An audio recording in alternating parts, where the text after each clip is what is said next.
Once upon a time, in the beautiful city of Chanthaburi, there lived a little bear named Boon. Boon was the greatest digger in all the orchards. He always carried his beloved golden shovel wherever he went.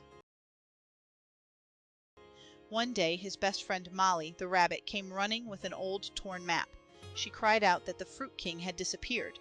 Without it, the grand fruit festival could not begin. Boon studied the map carefully.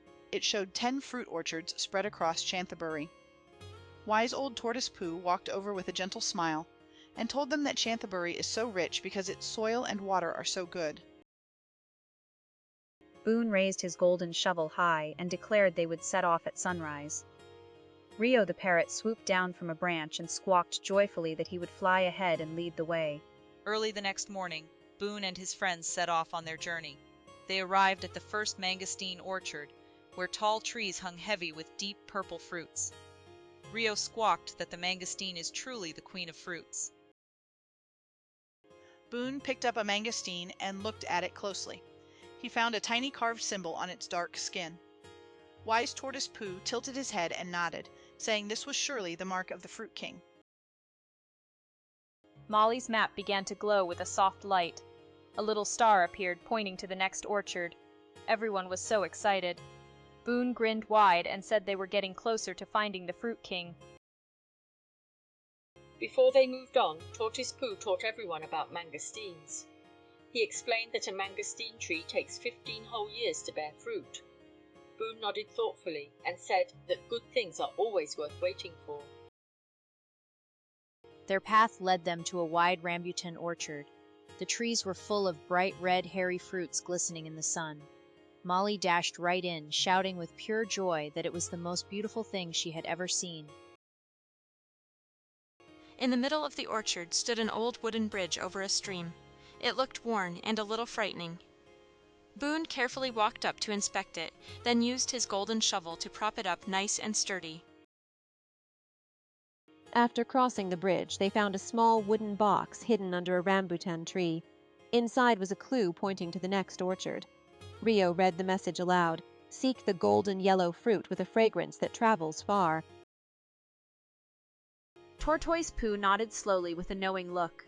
He said it must surely be the Longkong orchard. Longkong is a pale yellow fruit with a wonderfully sweet fragrance, and Chanthaburi grows the most delicious longkong in all of Thailand. The map led them up a gentle hill where a small cave hid behind a waterfall.